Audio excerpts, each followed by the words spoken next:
Happy New Year and welcome back to the James Kennedy Podcast, the first episode of 2023. And dude, this year cannot be any worse than the last one, so I've got nothing but good hopes.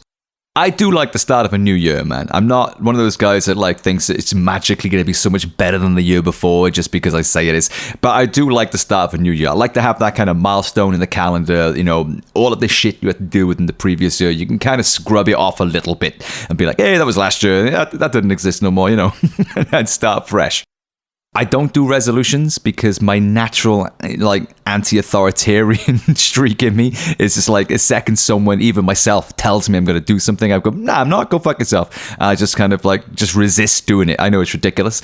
So don't bother doing resolutions because that doesn't work for me. But I do have definite things that I want to get on track this year. One of them being my personal health and fitness, because that has taken a massive toll the past 3 years as I've been juggling, the family crises that I've been going through throughout the lockdown and everything as well. And through all of last year, my personal well-being has taken a complete backseat.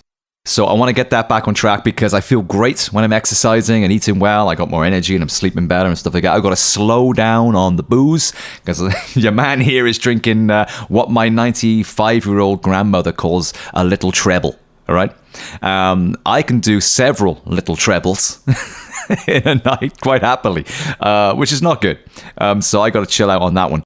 And I think it's about time now that I get out there and do some live music again. Get on stage, get hot and sweaty in front of a drum kit and a rock and roll band and actually do some fucking rock and roll shows. You know what I mean? Because it's been 3 years now since I've been on stage, which is absolutely mental. That's the longest in my adult life. Well, since I've been performing live around the clubs and stuff since I was 13, So this is the longest time in my life since then that I've been without playing a show with a band, It's mental. And it's starting to feel a little bit alien now that I'm a guy that even does that because it's been so long, living through a 2-year global pandemic and then all of last year being kind of dominated by my family stuff means that I've been kind of out of my natural habitat and in a very different world now for a good few years. So, I've been indoors essentially for 3 years. So poking my head out of the hibernation nest now and getting back on stage seems a little bit strange, but I feel like the longer I don't do it, the harder it's going to be to get back up there. So hopefully this year there'll be some opportunities where I can actually get on stage and remind myself and remember who I am, before my world fucking went upside down.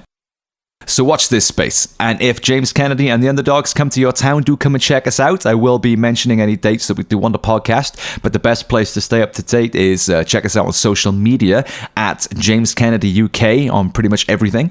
And if you do ever want to check out the band or me personally, and you go on Google or YouTube, know this.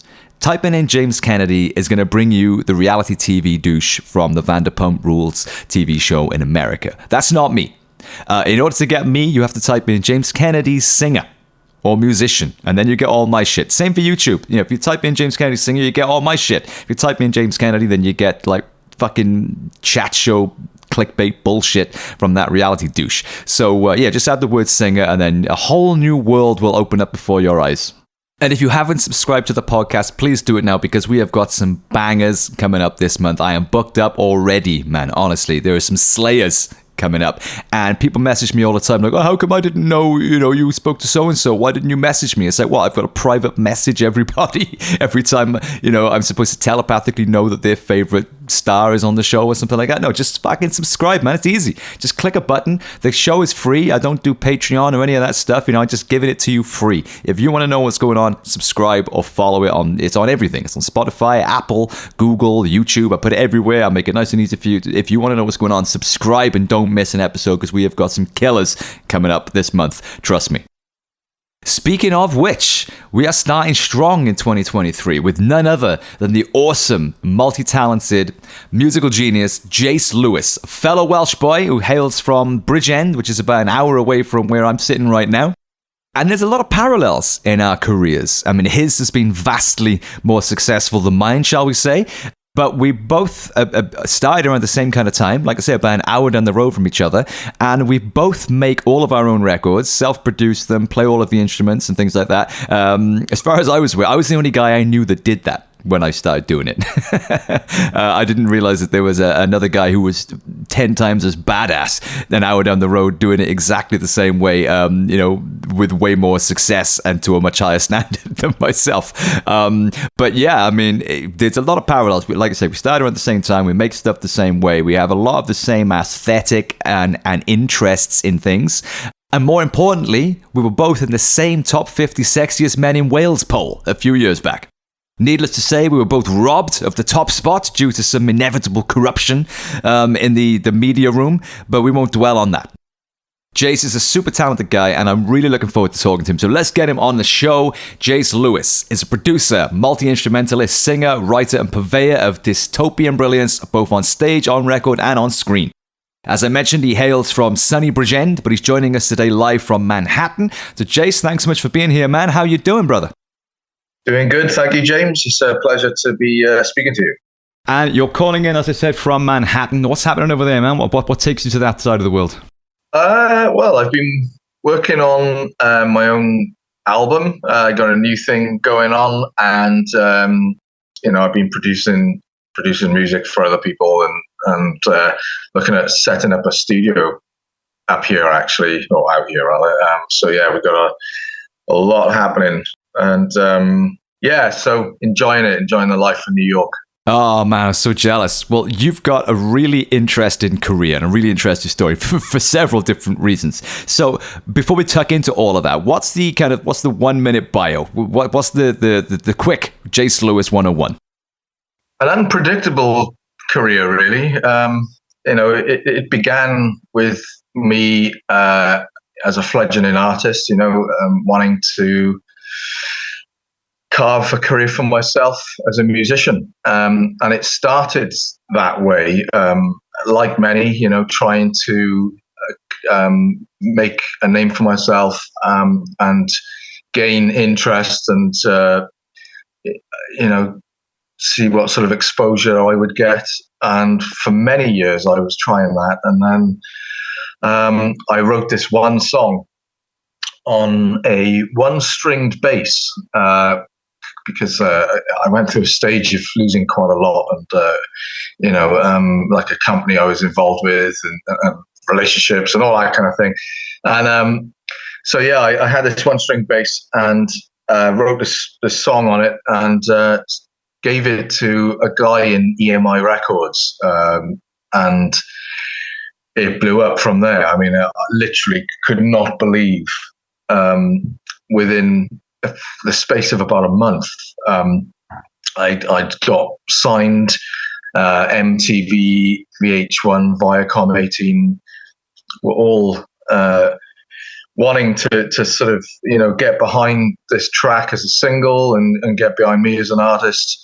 And then I was just getting all this sponsorship with Romanoff vodka out in Dubai, and it was and Kingfisher Airlines, who are now just Kingfisher Beer. It was just crazy. So I went out as a solo artist, and I had an amazing 8 years with it, and obviously the music industry's changed significantly since 2007 and 8. It's gone from there to now opening my own recording studio, which I've always wanted to do.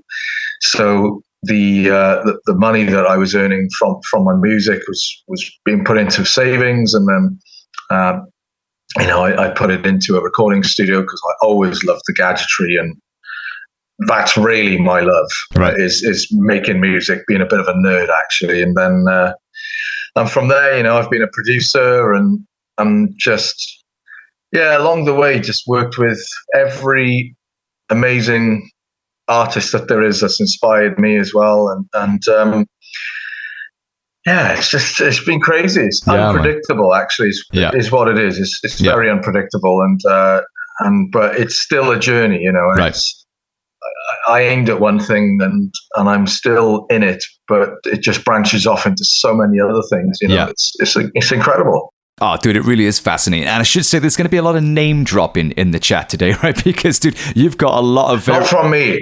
Not from you, no. But I want the gossip, right? So definitely on my part, there's going to be a lot of name dropping in this chat today because you've got some fascinating connections and characters in your story that we've got to delve into because it's just so interesting. But before we do that, I'd like to park up on the EMI bit for a sec because, I mean, that's kind of like the rags to riches story, isn't it? Like you get picked up off one song, it goes stratospheric and away you go. I mean, we have so many people on the podcast whose story is the opposite to that. Even the ones that get the big deal with, a major label, it tends to go pear-shaped pretty quick. So I'm always interested in the reality behind, a story like that. I mean, because you seem to rise to the top very, very rapidly and also stay there for a long time. So is it what it seems, or is this what was it like when you were experiencing that?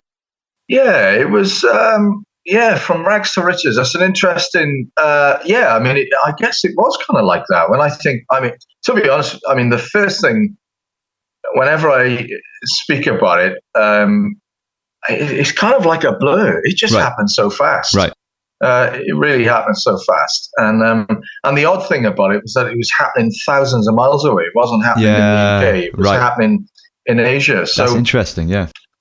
Yeah. So there was like a total of about, I think it was about 5 or 6 countries that, and subcontinents that were a part of my deal with EMI Asia, and it was just bizarre because I was in Kenfig Hill.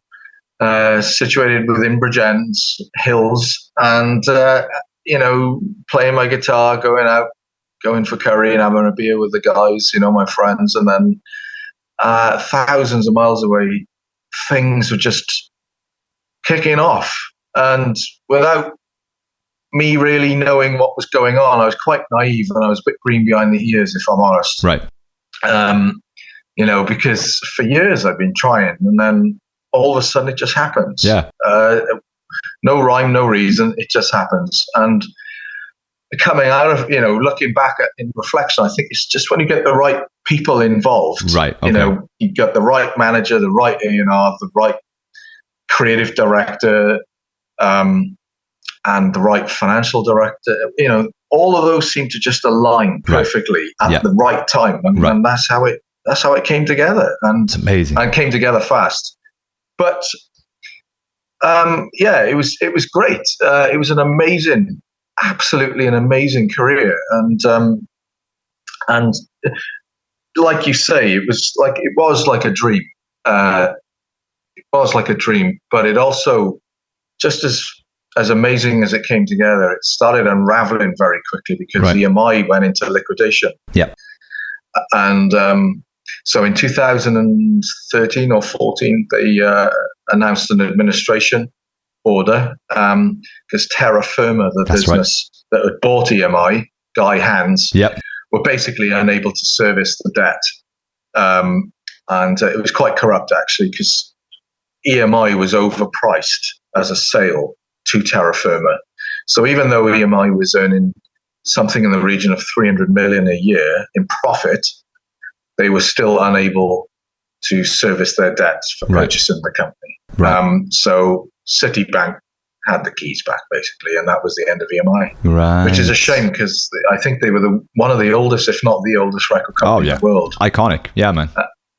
And an enormous publishing back catalogue, amongst the biggest of them all. Michael Jackson, ABBA, Queen, Pink Floyd, everyone. And it was quite tragic. And I was then moved over to Universal, who I'm still with, Universal Music Group, which is now I'm in the Virgin Music office. So I've been moved into that, and that services my back catalogue and any new stuff I wish to come out with as well. So that's awesome. So I mean, like I suppose you weren't a victim of the EMI fall then. Oh yeah, huge. Really? Yeah, I was I mean, it stopped. The deal I had was 3 albums, 7 years. That was the deal. And so with EMI, I only did 1 album. Right. That's how. So I released My first album was released 2010. It should have came out a little earlier in 2009, but we were just trying to make the most of the opportunities that were coming our way. And so it was released in 2010. I had a new album ready to go for 2012. But of course, the ground was starting to feel a little unsteady within the offices there. And I could tell something wasn't right. Right. By 2013, I was told, you won't be releasing on EMI. It's going to go into ground. So that was really unfortunate. But thankfully, the first album made such an impact out there, and it garnered so much interest in the United Kingdom and Europe, for that matter. I was able to maintain a similar deal going forward. So I released a further 2 albums, but they were on Universal. And, right. I'm lucky. I'm fortunate for that. And it's a shame that EMI ended, but I'm still glad I've still got a hand in and things are still going. Well, it kind of set you on the path, didn't it? It got you to where you are now. It opened a massive door for you, which is closed to so many people. And I suppose you and many others of the time were kind of like the last artist through the gates before the industry nosedived. Yeah. Yes, absolutely. I think things went really bad 2015, 16, I would say. It was around there I could see things were sort of going into no man's land, into unknown territories. Yeah. I guess I know that Eliza, when I signed with EMI, it was myself, Eliza Doolittle, and Lily Allen. We were the last to sign a traditional advance deal. Right. And I know that just doesn't exist anymore, or barely. Yeah. And I wouldn't even be able to get that myself, I don't think, these days. Right. So it was just having the right people in at the right time, and and doing, I guess, something like the right sound and the right thing at the right time. I don't know, it's weird. Yeah. It's one of those unknown. It's an intangible, isn't it? Like you say, you've got to have so many different things you've got to align at the same time. That's exactly it. That doesn't happen very often, but when it does, it's beautiful. Yeah, it's like the stars align, and you've just got to get the right people. You've got to get the right infrastructure. Once you get the right people in line, the right PR, the right who are involved with the right mags, who've got the right people, the right TV outlets, and just everything. It's just everything chimes at the same frequency. Perfect. At that moment, and so it is luck in that way, but you also, it's lucky that you know the right person to be able to make that work. And there was lots of people I was friends with within EMI for many years, and within Scuzz TV and MTV and all of that. It was the right people at the right time. Right. I would say is what it was. Well, speaking of people, and this is going to be name drop number 1. You've had a long-term friendship with the actor, amongst many other things, David Prowse, who, for those who don't know, was Darth Vader, as well as many other things. But he was, as well as your friend, he was your manager. Is that right? That's right. Yeah, he was. How does that come about? How did you meet him? How does he become your manager? How does Darth Vader become your manager? Well, yes. Dave was a mentor to me for many, many years.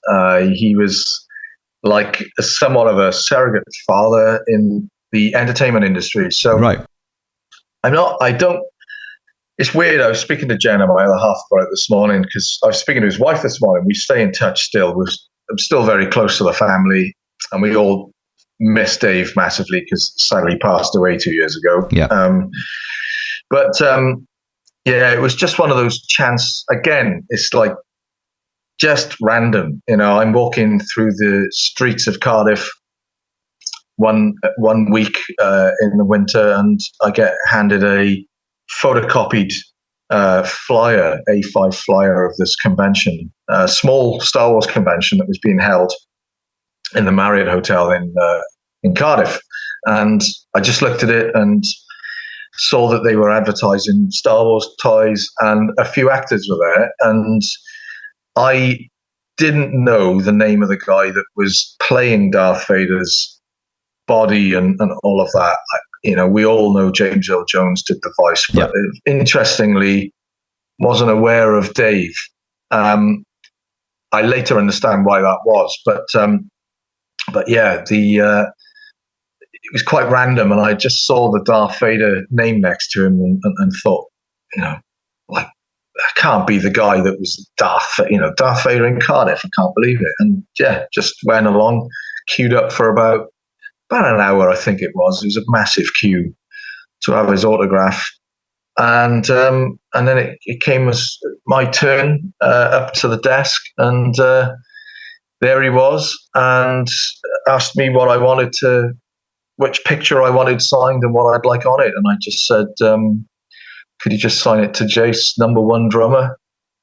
And he'd said, oh, you're a drummer, and asked what I did, and we just went from there. And then he stopped the queue for us to exchange details, because he was, at the time, I was on a development deal I was a drummer in a band called Losing Sun, which was Cardiff based.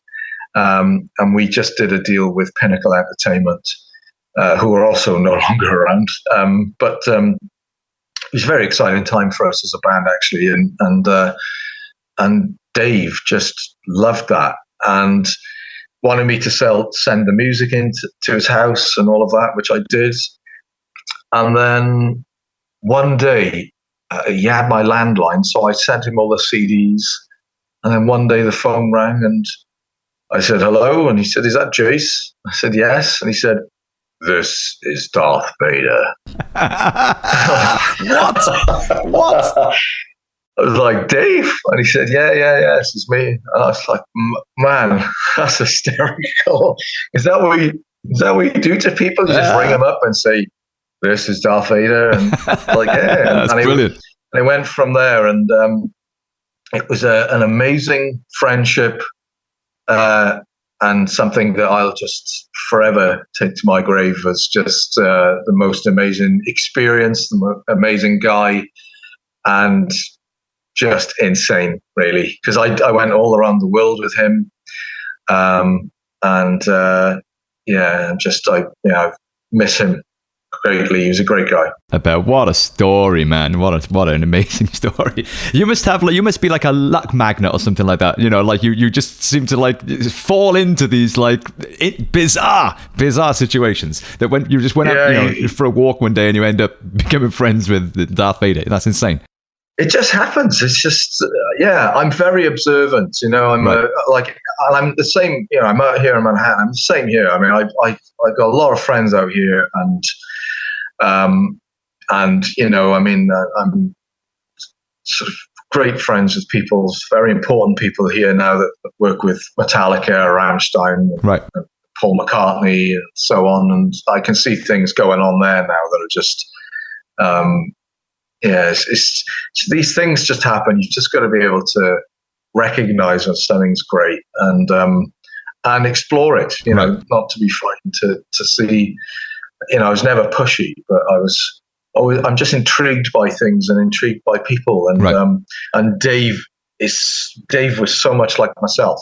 Right. We were exactly the same, and it's crazy because such a massive age gap between us.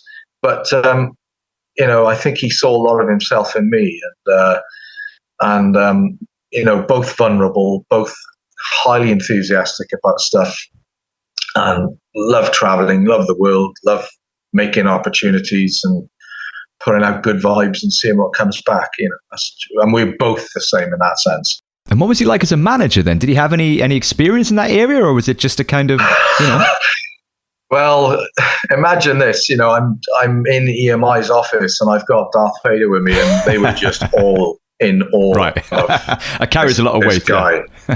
It did, yeah.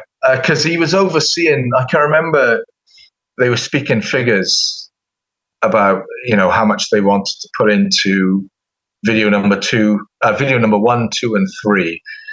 And I can remember Dave's reaction was like, what? Is that all? And he said, I'll put in some money if that's the case. And they were like, no, no, we've got this. So, yeah, he was there with me, oversaw a lot of great things with that. And he wasn't frightened to just, if you weren't comfortable, say you're not, and contest it if you need to try and get a better thing. And I learned a lot from that, to say no, because for a lot of artists, it's so easy to just sit there as a nodding dog and love what you're hearing. Yeah. Doesn't necessarily mean it's going to happen or quite like what they're saying. So really go over it in detail. And I learned a lot from Dave to do that. Right. And it continues to serve me well. Amazing, dude! What a story! What a story! I'm gonna try and ration out my name drops, but it is difficult with your story because there's so many of them, right? But this one leads into something else that I want to ask you about. But I think it's a good segue. Gary Numan. I mean, you seem to have a long-standing friendship, professional relationship with the great Gary Numan. I mean, how does that start? So that was me being invited to a Depeche Mode concert by Dave Gahan's brother, Phil Gahan, who's Dave Gahan's the lead singer of Depeche Mode. Mm-hmm. A band that I got one or two of their albums, ironically, when Dave Gahan was in his dark days, but I loved what they did. And I met Phil. I can't quite remember how it was we got in touch. I think it was on social media, maybe even MySpace. And somehow we got connected, and we were speaking, and Phil was a great supporter of my music and invited me to a Depeche Mode show. And so I'm sat with the Gahan family, and lo and behold, Gary Numan and his wife sits right in front of me. Wow. Now, I used to watch Gary Numan flying aircraft because I used to go to Duxford Air shows and actually Rawton Warbirds Air Display, and Gary was flying Harvards. So I didn't want to speak to him about music, so I just tapped him on the shoulder, introduced myself, and we just got speaking about planes. And we then went to the after show party together, and again we were just speaking about aircraft all night.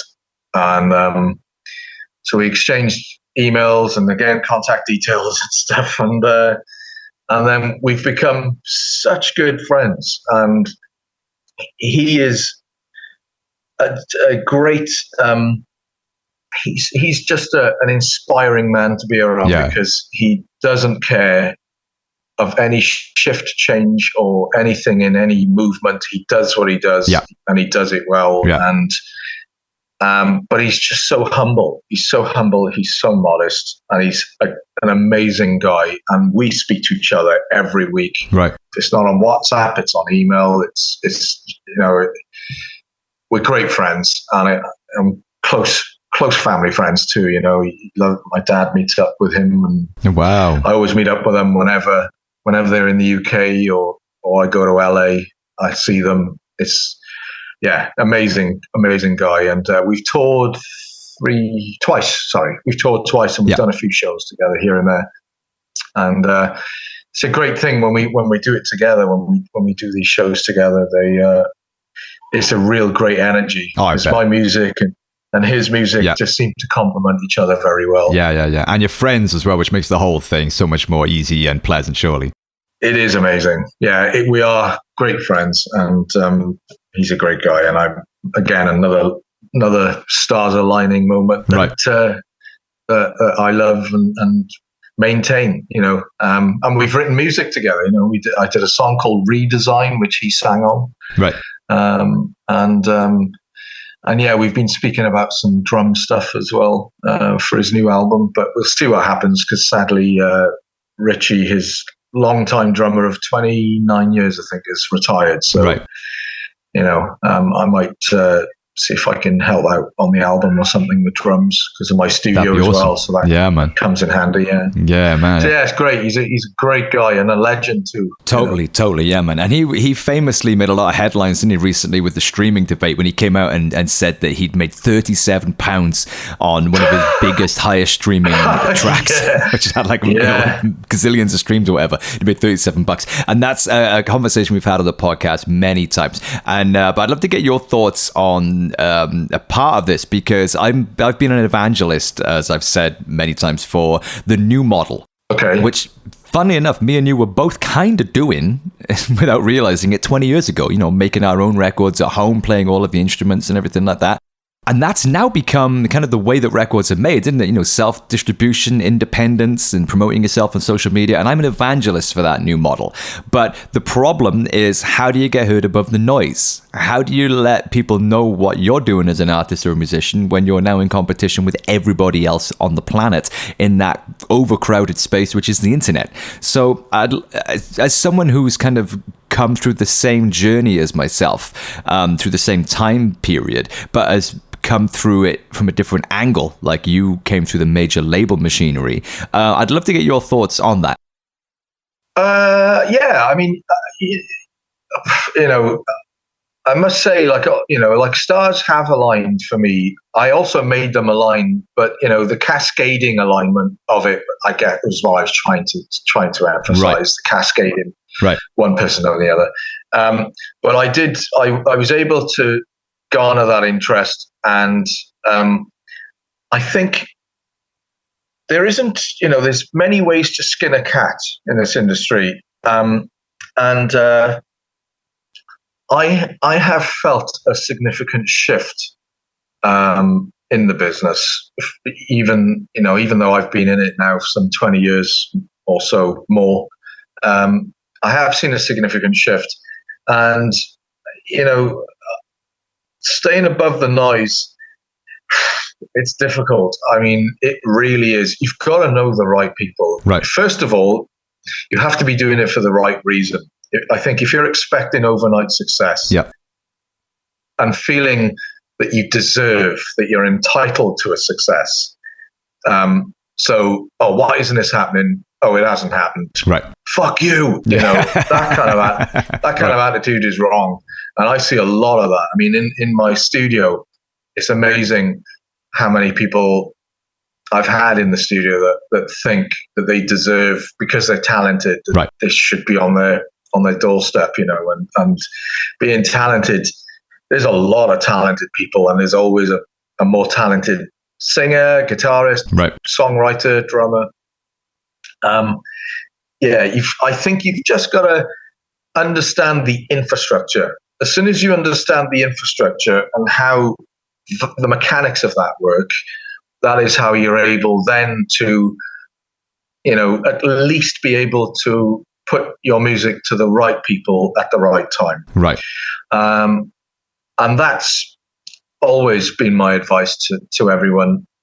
Yeah, of course, it does ultimately come down to how good your music is, how different you sound, how different you look, and all of this. But then once that side of things should really come natural in a way. If you're a real, true artist, you will just be that. Right. And write that. But you do have to be, I think, a business person as well. You have to study the market, study the gearbox of the music industry, and see how it all turns over and how things work. If you don't have an interest in that, or that's just too much, then it's going to be a lonely road. And the old model of going in the bar like Tom Jones and being spotted, that's just not there. Right. That's long gone. I think that died in the 80s, actually. So yeah, you've got to really study it and understand how it works. And once you do, then you're in with a chance to at least get it in the right hands, for the right reasons, right, and that it gets promoted in the right way with the right people. Well, that resonates a lot with what Brian Slagle said. He's the CEO of Metal Blade Records, who was on the podcast recently. And I asked him, what thing have you seen in common of all the successful bands that stick around, not the overnighters, the ones that disappear, that stick around, whether you've worked with them directly or not? And he said the one thing they've all got in common is they're smart. Somebody in the band understands the business. Yeah. And if you haven't got that guy, you know, it's going to be tough. Exactly what you just said. Yeah, and there is always. I mean, I've been in bands, and there's always there's a strategist, there's an artist, there's a songwriterist. You know, everybody has their own role. A lot of younger bands today are hungry. What I've seen in my studio, and it's been interesting because I'm in my recording studio. I got these young guys coming in or girls coming in. And they just see the fame aspect so much because it's so rammed down the throat. Yeah. I mean, it's TikToks, there's Instagrams, there's all of this. And so the efforts of your true musical self is not so much the imperative aspect of it anymore. It's to be seen, it's to be accessible, which is not what it used to be. It used to be a mystique, an interest, an intrigue, and then a celebration of something so amazing, and let the crowd be the decider for that. You know, the rules have changed a lot in that, I feel, over so many years, and it's almost become a little sort of gross because it's just force fed down here now, you know. So it's hard now to stay above that noise, I think, because a lot of great talent does slip between the gaps. And boy, have I heard some great music, and it's just a shame. There's a band called Exploring Birdsong, and I had them in my studio, and they blew my mind. Really? Just how incredible they were. I'll write that down. You should check them out. Exploring Birdsong. I remember hearing the name of the band, I was like, what the Exploring Birdsong? But when they explained what it was about, and it's to do with Paul McCartney. Actually, they were had an opportunity with Paul McCartney. Yeah, it's amazing. But their music is absolutely unreal, and it's and they've had a similar experience to you. I think they've had a bit of a difficulty with labels and a manager promising everything, delivering nothing, etc. or whatever, and. You know, it's that kind of band that I feel really deserve, opportunities of every magnitude because their musicianship, their songwriting skill, and they're so humble, such a humble band. They remind me of the old sort of the ways of ABBA, and they just are great people, but with a talent from another planet. You know. Wow. Well, everybody should go and check out Exploring Birdsong. Right? Yeah, go and check those guys out. Yeah, please do. Absolutely. I produced, me and my friend Abe, we produced and mixed their last album, their new album, sorry, but they've just released a new single, Ever the Optimist, it's called, and what a band. What a band. Right. I'm going to rush and check that out straight away. As soon as we finish our chat today, man, I'll be checking that. I always love getting recommendations from people because, as you said, it's a noisy world right now and there is so much content overload and saturation. I just rely now on one-to-one recommendation for people. That's how I find the best shit. Yeah, and similarly, you know, the internet, it's a double-edged sword. You know, it does give you that platform to be discovered or to discover people, but there's so much of it now. It's just, but you know, it's like I said, I think the motives are not quite what they were. You know, say again. I mean, I guess everybody wanted to get recognized and whatever, always, but there was just a sincerity about it. I think, which is just, it's hard to find that these days. And I think that's reflective in in the likes of Spotify and all of that too. It's weird. It's weird. I think social media plays a part in that. It's a visual medium, and it's almost like if you're not on there, you don't exist. So if you're kind of like an introverted genius songwriter that doesn't want to be taking fucking selfies and dancing on TikTok, Absolutely. you don't exist. So what do you do? So it's like you've got it. You end up being drawn into doing that shit just to validate your existence as a human or as an artist. And it's and the very nature of doing that changes the thing then, doesn't it? Yeah, and I think it's very easy for people to portray that they're a success when they're not. That is I don't know how, I mean, it was only last year, I think. Last year I learned of the whole faking numbers in Instagram or something. You could buy, and that made sense to me, because there's some people I've seen that have got like 30,000 followers, and yet they post something and it's about 12 engagements on it. Yeah. Or you look at the comments and it's just some generic, vague, bullshit that's like, awesome, this is lit, 100%. Oh, is that fake as well? Yeah, you can get fake comments, everything, man. Because I've been a victim of that myself. It's when you think, fucking hell, these guys got loads of followers, and then you realize it's not just about the followers, it's about the engagement. Then you think, these guys got great engagement. Then you look at who's engaging, and it's all spam bots, and you're like, for fuck's sake, how does anyone tell what's legit anymore? God, yeah, exactly. There you go. So people are able to fake a success. They'll say, "Oh, I'm a big deal," and they're not. They're just lying. Yeah. There's a lot of that now. A lot. More now than I've ever. I mean, sure, there was the excitement of, we're going out and touring with this band, or we're going to be doing that, and it's exciting times. But literally now, some people are masters of being able to craft that only on social media. Yes. And it falls down when you have to go out into the big bad world then, and do it for real. Yeah, I mean, I was somewhat of a victim many years ago of people not believing that what was going on with me, even though there was even a BBC documentary about what was going on for me out in the East. And a lot of it, sadly, was right on my own grounds. Right.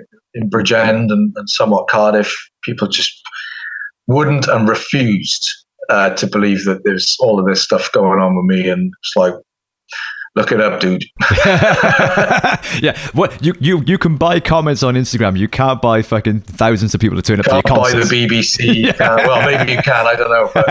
But yeah, I mean, it's all. Yeah, it was. And I think my reaction to it all at that time, I was just absolutely overwhelmed by it. I bet.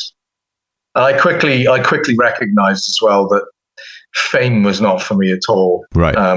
It had almost a sort of a pernicious effect on me. Right. Being talked about so much, it made me withdraw a lot, I think. Right. And I very quickly realized actually I was just a music nerd, lucky to be able to deliver it, a decent, different-ish sounding album. Right. And learn to craft it live, but it was a struggle. It was a real struggle, but one I'm very grateful for, I must say. Yeah, I bet. Yeah. And where are you at now then? So what's the model now? So you're still with Universal. So are you still operating very much in the major label dynamic, or is it a mixture of independence? I mean, what's your current model? So I'm on option. I'm on option. It's what they call on option. I basically, like, when and if I want to do another album, we're here. Right. There's no pressure on me. And the reason that is because I've delivered what it was that we said we would do, which was it all relates back to EMI. So we agreed a 3-album commitment, and we've done that. And the door. I mean, I still speak to them monthly. And I have to speak to them every quarterly for accounts, but it's a great, the door's always open for when I want to go back. Wicked. And I keep my hand in, because there is obviously a turnover of staff, and either somebody's moved up the chain or just moved out altogether, which is happening a lot. Yeah. And always has been, I think. But the door's open, and I'm working on new material, and they already have a few of those, and we're down. Oh, so, wow. We all got to wait and just sit and wait it out then until you deliver it, yeah? Yeah, we'll see what happens. I think the industry at the minute I think it's the music industry right now is the worst I've ever known it to be. Right. And, when I speak to other people that have been in it a lot longer than I have, twice the amount of time I've been in, they say the same. Right. So, yeah, I'm going to sort of sit back and watch what's going on in the market before I go throw in something out, because it has to be right. Yeah. And I don't think now is the right time. Yeah, no, I totally agree, man. I think that's a smart move. And so what are you doing to bide your time now then, whilst you're sitting in the pit stop? Well, I'm involved with a lot of software development with companies like FL Studio, Baby Audio, right? Aston Microphones. I mean, I'm involved with 26 companies altogether as a producer. Yeah, and like FL Studio have got like a Jayce Lewis drum pack. Ah, sweet. That we're always developing that. Plug-in sounds, soundscape designing. Well, that's amazing. So that's has been my thing in the background that I just nerd out. I love. Dude, what a fucking dream job that is. Jesus Christ, man. I'm always fascinated by what do musicians do, when they're not, on stage doing their thing or making records, because the income streams are up and down, if they're there at all for many artists, I'm always fascinated by the different things that people do to stay afloat. And that for someone like yourself, who's like a tech nerd as well, that's a dream gig, man. Oh, yeah. I mean, I love machinery, little, and preamps, compressors, all of that, software, computing, all of that. I mean, that's always been my thing. So, yeah, I'll, for instance, I'll write a song, or I'll do something, and then I'll come up with a great new sound, and then I'll send it to the guys at FL Studio, and then they will sort of say, Christ, how did you do this? I have to go through the process of what I did, and then we'll make it as a preset, or we'll do a demo. I've actually just done a demo of how I remixed a song with Rammstein called Army de Tristan. Army de Tristan. Yeah, I just did that, which was released, I think, a week ago or 2 weeks ago. And the sounds in that, the FL Studio guys are all over that. How did you do this? What did you do to make that happen? And so I'm very, very involved with a lot of these companies, and that's awesome. Yeah, and it's not intense either. It's I just seem to just float around. It's great. And release. You have to be prolific in releasing music as well. I've done 3 albums, and I've been lucky enough to, write stuff that's been decent, and I earn a passive wage with that, and that's a consistent passive wage. So I'm humbling on that as well. But it's certainly not enough to be able to exist in Manhattan. I bet, yeah. This place has to be the most expensive place on the planet. Dude, that's awesome. You gotta be like in the top 1% of people that are actually, making their living from, doing their thing, which is amazing.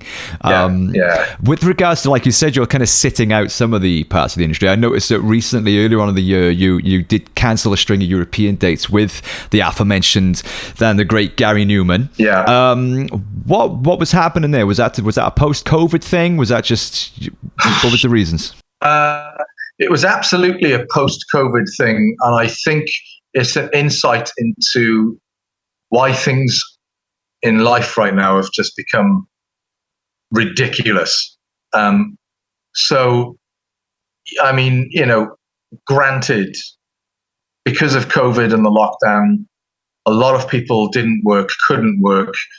A lot of companies suffered a bad hand at that virus going around the world and doing its job. Yeah. And so, unbelievably, the reason why I couldn't tour with Gary was solely because of tour bus issues.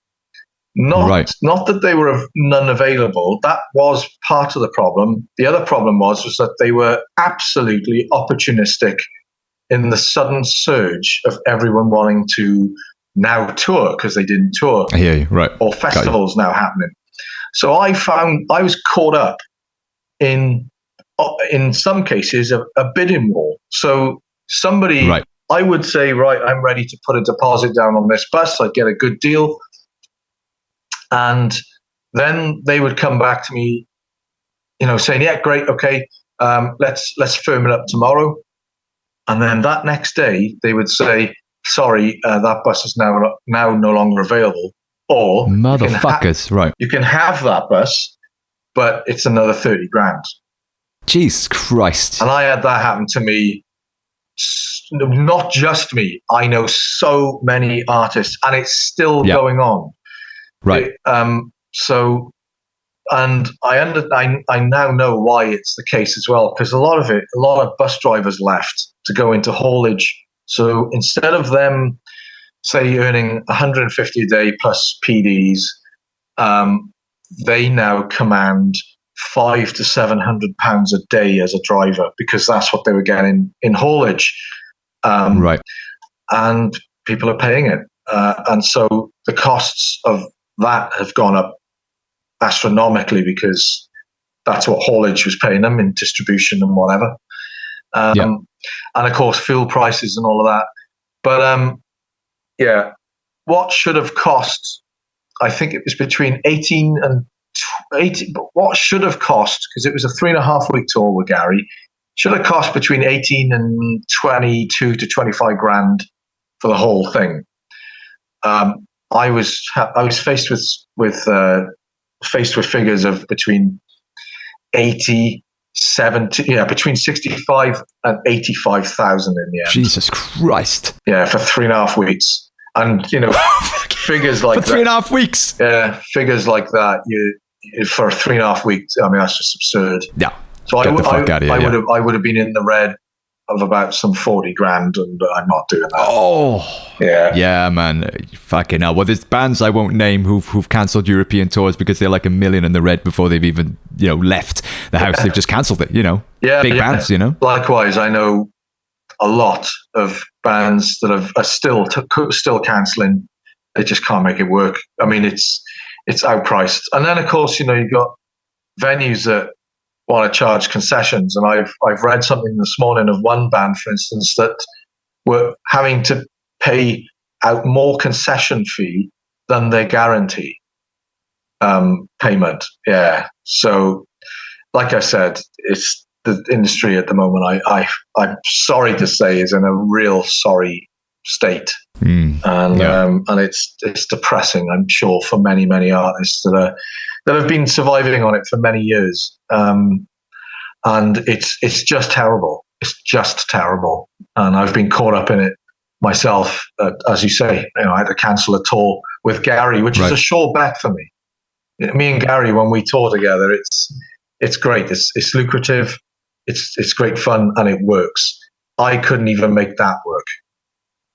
So if I can't make that work, I can't make anything work. And so I'm just sitting back and watching it from afar at the moment.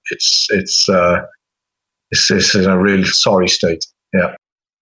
Yeah, I hear you, man. Yeah, well, I think that is sort of like a testament again to the fact that like musicians these days, or artists in general, have to be multifaceted. You have to have diversity of income streams. Because somebody like yourself, and now you're in a position whereby you can wait out this storm, and you've got other things to keep you afloat, So I think that it's a kind of a reminder, really, that we all need to. You can't rest on your laurels, can you? No, you got to be versatile, and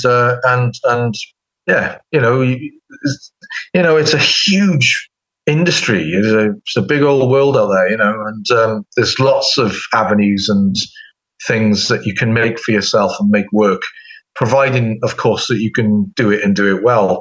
But like I said, I think there's a lot of people that that are like that and are very clever. There's people that work at an average day job, for instance, and are doing it too. And I've done that. I did that for many years. I was an engineer. And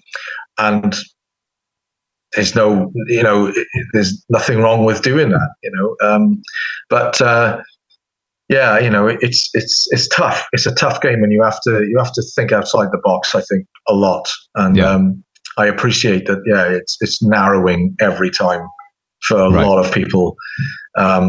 But right now, touring specifically, I think especially, is very, very hard.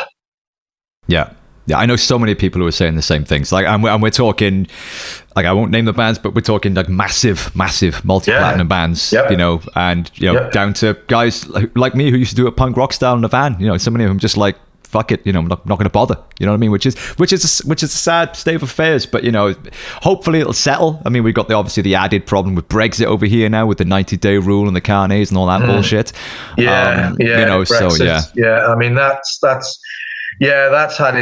that's had a profound effect on, well, just industry in total, I think, for the UK and Wales.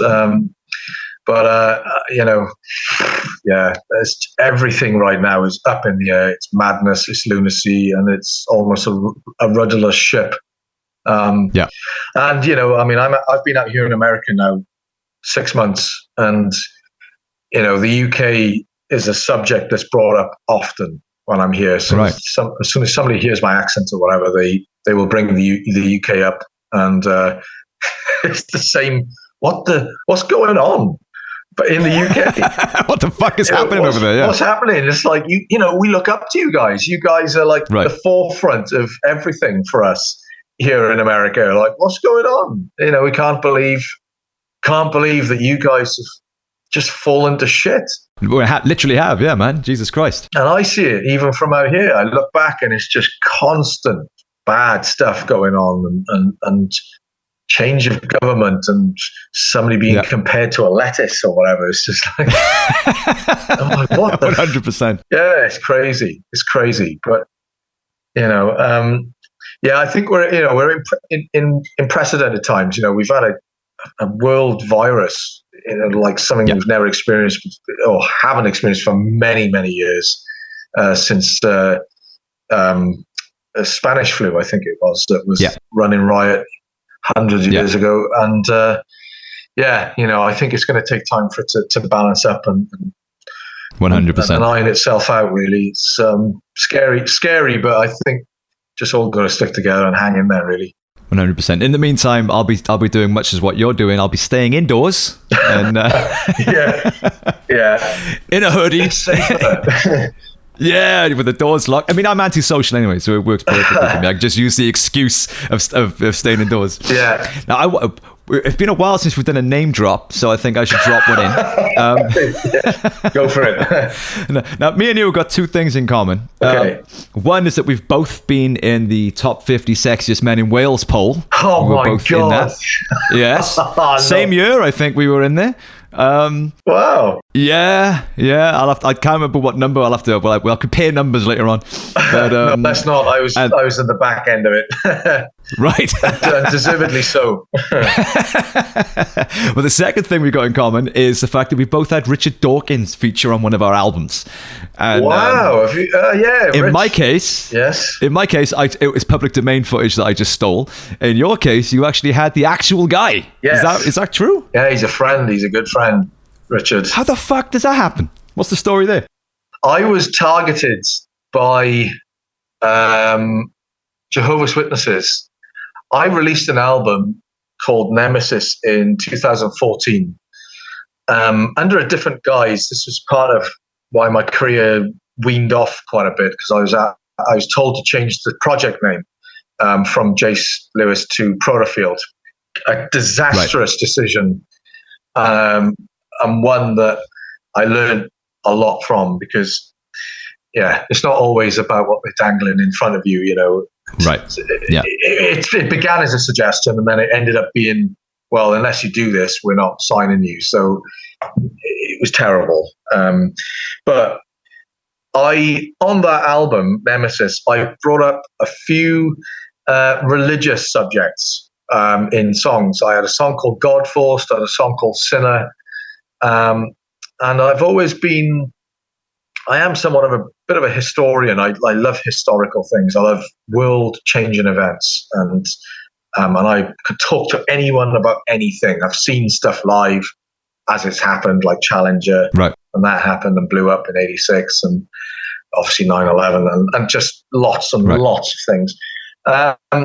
And so I spoke about a lot of these things in the content of my album. Someone within the Jehovah's Witness lodge in the Glamorgan borough saw this or read about it or something, and then I was targeted by them, and they would come to my house every week. But I was so fascinated by them that I'd invite them in, sit them down, make them a cup of tea, and just discuss religion and why it was they committed themselves to this religion and so on and so forth. And it got so intense. I think I did an interview somewhere talking about it, and Richard Dawkins' assistant, a guy, sadly, he's passed away in the last 2 years as well. Wonderful guy called Rand Russell. He was his assistant, and he reached out to me. We hit it off, and we became great friends. He introduced me to Richard. Richard invited me to his house in Oxford. So we sat down, had a cup of tea, and discussed so many things. Wow. With his book, The God Delusion, The Selfish Gene, came out many years ago, and my take on everything as well. And I stay in touch. I've been to see him a few times now. I go to he's since moved from his house. He's now in an apartment, and I go there, and we still keep in touch. That's amazing. But he featured on my album. I brought out my third album called Million, and we went to his house, and I recorded him reciting a poem actually that he wrote, which was titled "Unweaving the Rainbow." So it's a bit of a unicorn title, but I loved what it was about. Just how fortunate you are to even exist. Yes, right. The many billions of chances against you to even be what you are today. And I found that fascinating because obviously he's an incredibly celebrated evolutionary biologist. And so just sat there with him and hearing him talk about how things came to be as human beings from just pond slime, which is where it begins. It's just fascinating. And he's an amazing guy. He's very matter of fact, and he's almost like a computer. In fact, I think he might be on the spectrum, but because he just has barely any emotion. But I get him to laugh often, and we have a good time. And he's an incredible guy, and one that I always love speaking to, and I'm always intrigued on something new that they've discovered, especially with COVID. He spoke a lot to me about that as well, which was fascinating. Man, what a journey you've had, dude. Seriously. So interesting and so bizarre as well. You know what I mean? What a story. And we haven't even touched the tip of the iceberg with the name drops yet. We haven't even mentioned Brian May or Roger Taylor, but we're not going to get into that because we haven't got time. But before we do wrap up for this one, let's just remind people once more, what can they look forward to coming up at Camp Jayce Lewis? What's happening? I'm just digging my roots in Manhattan right now, and so a new recording studio is going to be probably put out here because I'm involved with a few companies out here now as well, and I'm working. I'm just wrapping up an album right now, so I'm going to see what happens with that as well. Like I said, I'm just watching the industry right now. I think it's in delicate territory. Yeah. It's quite brittle, I feel. So I've completed this album, and I'm speaking to a lot of people about it right now, and we'll see what happens. I'm just going to put it in the right hands and talk about where the market is right now. Brilliant. I'm in no rush. Amen. Well, Jayce, thank you so much for joining us today, man. It's been a real pleasure. I wish you nothing but the best with everything that's coming up, and hopefully we'll speak to you again soon, man. Anytime, man. We'll see you again. Cheers, dude. Take it easy, man. See you soon. You too. Absolutely. All the best, dude. Jayce Lewis, ladies and gentlemen. What an insane story. Who goes from writing a song on a one-string bass to getting a major label deal, becoming huge in Asia, and then having Darth Vader become their manager, and then becoming friends with Richard Dawkins? That's fucked up, man. As I mentioned, there were tons of other characters in Jayce's unique story that we didn't get around to mentioning because I didn't want it to be, a name drop party, you know what I mean? But it's insane, honestly. Like we could have easily done another hour there with all the crazy connections that have happened and all the crazy stars that have aligned through his journey. And it's so interesting, isn't it? The different journeys that people have, because I feel like I had nothing but bad luck. Every new person that I met on my journey in the music business was a crook or a prick that ended up ripping me off and screwing my band over and destroying our morale and losing our finances and just sending us back 10 steps every time we thought a door had opened. But Jayce's story, it's the polar opposite of that, and that I think that shows that there is hope out there. I guess some people, they just, like Jayce says, once it's a cascading luck. Once one opportunity comes along, if you use it and seize it properly and you're smart and you know how to navigate things, then you can create a cascade of good luck, and you don't just become, another one of those bands that we've spoken about many times on the podcast. They got the deal, got the one hit, and then, ended up imploding or exploding, So I think Jayce's story is really interesting in that regard as well, I hope you enjoyed it. Do check out his music. All of his albums are on Spotify. There's tons of live footage and interviews and other things on YouTube as well. He's a cool dude. Go and follow all of his pages and, keep an eye on what's going to be coming up, because it's going to be cool whatever it's going to be.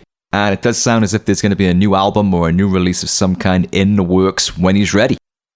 I hope you enjoyed the conversation. One more shout out to subscribe to the podcast, please. We've got some awesome chats coming right up. Please give me a follow or a subscribe or whatever you got to do. If you can give me a star rating on Apple or Spotify or a comment, that'd be awesome. Or, give us a like or a thumbs up on whatever platform you listen to it on. That all makes a massive help. Thank you so much. And I will see you next week with another guest. Have a great week. Stay awesome.